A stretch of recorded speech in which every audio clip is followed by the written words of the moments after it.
Have you ever met someone who seemed to think 5 steps ahead of everyone else, but somehow still forgot to reply to a simple text message?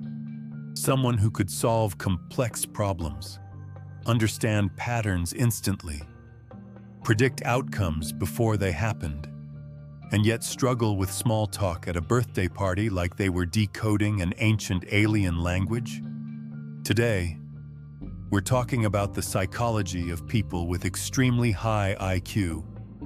And no, this is not going to be one of those videos where we pretend intelligent people are magical creatures who float through life surrounded by equations and dramatic piano music. High intelligence can be a gift, but it can also feel like having a Ferrari engine inside a car with bicycle brakes. Fast? Absolutely. Easy to control? Not always. Because extremely intelligent people don't just know more. In many cases, they process the world differently. They notice patterns faster. They ask deeper questions. They get bored more easily. They may feel misunderstood, overstimulated, isolated, or trapped in environments that move too slowly for their mind. But here's the twist. The very thing that makes them brilliant can also make life emotionally complicated. And by the end of this video, you'll understand why high IQ can create confidence, anxiety, creativity, loneliness, perfectionism, and sometimes a surprisingly messy bedroom. So let's start with the first hidden trait. Extremely intelligent people often live in a world of patterns. Where most people see a situation, they see a system. Where most people hear a sentence, they hear the assumptions behind it. Where most people notice the result, they notice the mechanism. That's why they can seem intense. They are not just reacting to what is happening. Their brain is building a mental map of why it's happening, what it connects to, what it predicts, and what could go wrong next Tuesday at 4:37 p.m. Okay, maybe not exactly 4:37, but close enough to be annoying. This pattern recognition can make them excellent at strategy, science, business, writing, investing, psychology, technology, or creative problem solving. They often connect ideas that seem unrelated. A conversation about coffee can somehow become a theory about human motivation, capitalism, childhood attachment, and why your friend always dates emotionally unavailable people. And somehow, they might be right. But this comes with a cost. When your brain constantly detects patterns, it can also detect problems before other people see them. That means you may worry earlier. You may feel responsible earlier. You may become frustrated when others ignore what seems obvious to you. And that leads to the next psychological trait. Overthinking. People with extremely high IQ often don't just think. They think about their thinking. Then they think about why they thought that.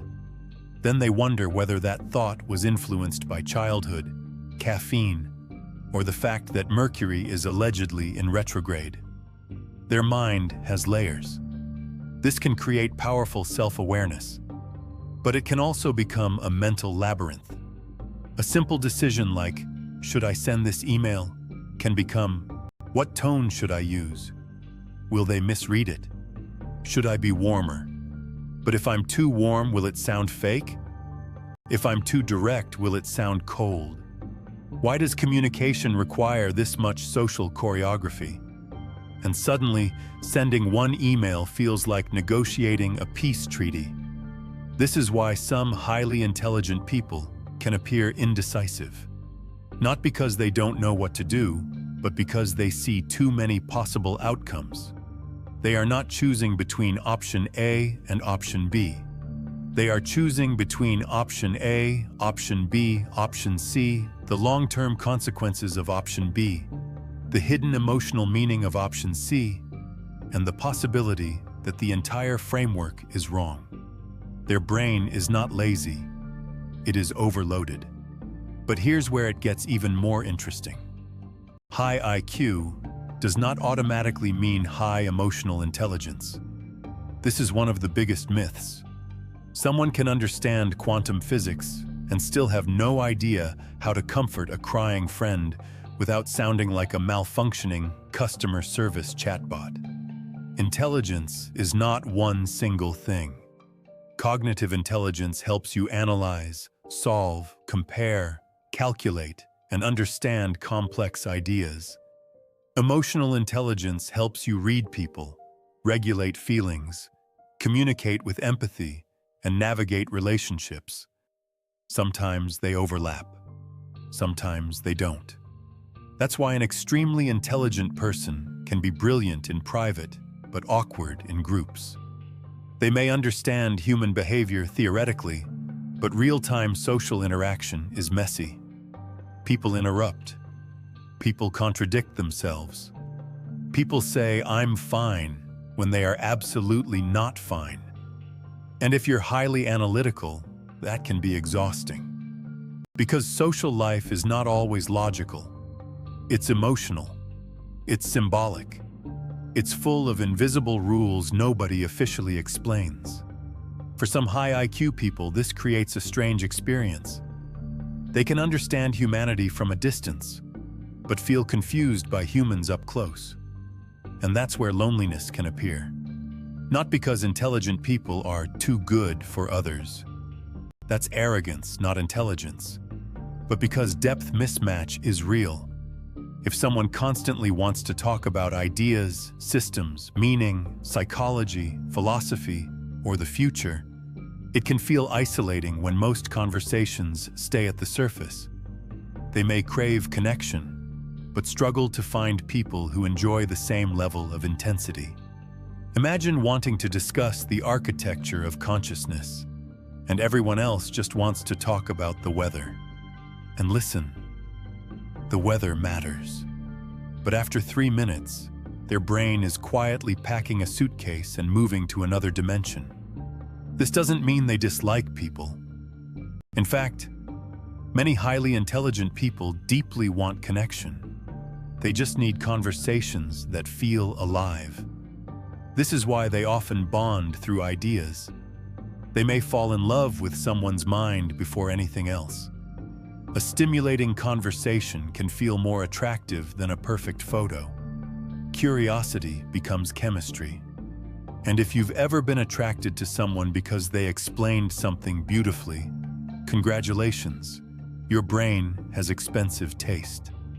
Now, let's talk about boredom.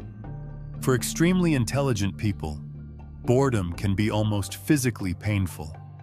Their brain needs novelty, challenge, complexity, and meaning. If an environment is too repetitive or too slow, they may become restless, irritated, or mentally checked out. This can happen in school, at work, in relationships, or even in daily routines. They don't always hate the task. They hate the lack of cognitive friction. Their mind wants something to chew on. Without challenge, intelligence can turn inward. And when it turns inward, it may become rumination, dissatisfaction, or self-criticism. This is why understimulation is dangerous. A highly intelligent person who is not challenged may look lazy from the outside. But internally, they may feel trapped in a room where the volume is too low, the colors are too dull, and everyone keeps explaining things they understood 7 minutes ago. This is also why some brilliant people procrastinate. Not because they can't do the work, because they can do it. And that's the problem. If something feels too easy, they may delay it until pressure makes it interesting. The deadline becomes the stimulation. Terrible productivity strategy.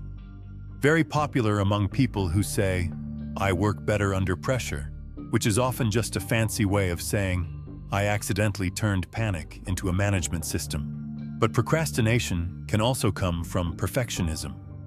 And this is a major psychological pattern.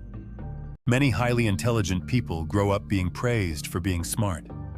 At first, this feels good, but over time, it can create a dangerous identity trap. If being smart becomes your identity, then mistakes don't feel like normal learning. They feel like a threat. A difficult task doesn't feel exciting. It feels like evidence that maybe you're not as intelligent as people thought. This can create avoidance. If I don't try, I can't fail. If I don't finish, nobody can judge the final product. If I keep researching forever, I never have to risk being imperfect. This is how intelligence can become a cage. The person who could succeed at many things gets stuck because their standards are too high. Their fear of mediocrity is too strong, and their self-worth is tied to performance. This is why at Rewire Your Brain, we talk so much about identity. Because your brain does not just chase success. It protects the story you have about yourself. And if your story is, "I must always be exceptional," then normal human learning starts to feel humiliating. But real intelligence is not never being wrong. Real intelligence is updating quickly when you are wrong. That's the difference between a smart ego and a smart mind. A smart ego wants to look right. A smart mind wants to get closer to the truth. Now, let's talk about sensitivity. There is a stereotype that highly intelligent people are cold, robotic, or detached. Sometimes that's true, but often the opposite is happening. Many intelligent people are deeply sensitive. They notice subtle changes in tone, contradictions in behavior, shifts in atmosphere, hidden tension in a room. Their mind picks up data constantly. That can make them perceptive, but it can also make them tired. Imagine walking into a room and immediately sensing who is uncomfortable, who is pretending, who is insecure, who is angry, and who is trying very hard to look relaxed. That is not a room. That is a psychological spreadsheet. And nobody asked for that many tabs. This sensitivity can make high IQ people compassionate and insightful. But if they don't know how to regulate it, they may withdraw. They may need solitude not because they are antisocial, but because their nervous system needs to close the browser windows. Solitude becomes recovery. And this is important. Being alone is not always loneliness. For some intelligent people, solitude is where their mind finally breathes. They think, create, read, write, analyze, design, imagine, and rebuild themselves in silence. But here's the danger. Too much solitude can become emotional avoidance. At first, you choose silence because it restores you.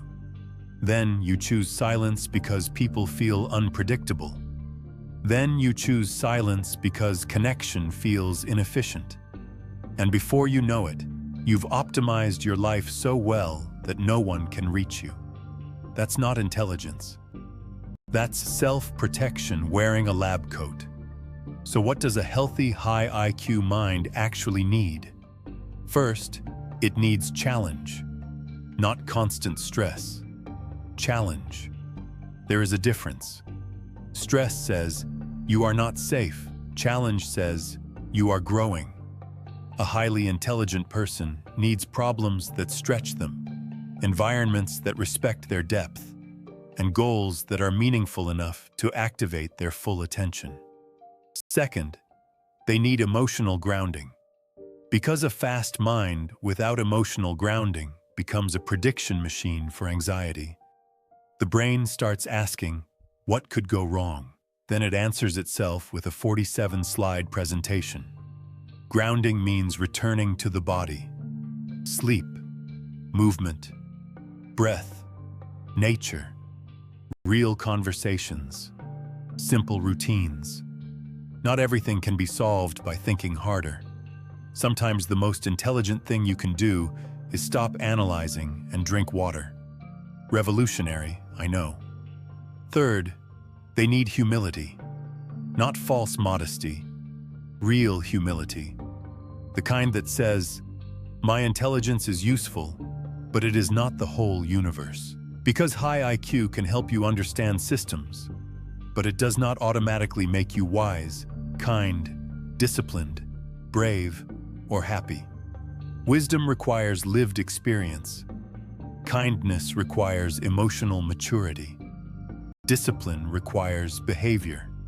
Happiness requires alignment. And none of those come automatically with a high score on a test. Fourth, they need people who can meet them honestly, not people who worship their intelligence, not people who compete with it, people who can challenge them, laugh with them, disagree without ego, and remind them that life is not only a puzzle to solve, it is also an experience to live. Because the biggest trap for extremely intelligent people is believing they can think their way out of every human need. But you cannot logic your way out of needing love. You cannot intellectualize your way out of grief. You cannot analyze your way into belonging. At some point, the mind has to let the heart participate. So if you are someone with a very active mind, here is the real message. Your intelligence is not the problem, but unmanaged intelligence can become a problem. A powerful brain needs direction. Without direction, it becomes anxiety. With direction, it becomes creativity. Without humility, it becomes arrogance. With humility, it becomes wisdom. Without connection, it becomes isolation. With connection, it becomes impact. The goal is not to think less. The goal is to think better. To use your mind as a tool, not a prison. To let intelligence serve your life, not replace it. Because the smartest people are not the ones who know everything. They are the ones who keep learning, keep adapting, keep questioning, and keep growing without turning their mind into a weapon against themselves. So the next time you meet someone who seems unusually quiet, intense, curious, distracted, analytical, or allergic to small talk, don't assume they are cold. Maybe their brain is just running 20 tabs at once. And maybe behind all that thinking, there is someone who wants what everyone wants: to be understood, to be challenged, to be accepted, and occasionally to send an email without needing a full psychological risk assessment. If this video helped you see intelligence differently, subscribe to Rewire Your Brain for more psychology, self-growth, and deep dives into the hidden patterns of the human mind. And remember, a sharp mind is powerful, but a sharp mind with self-awareness, that can change everything.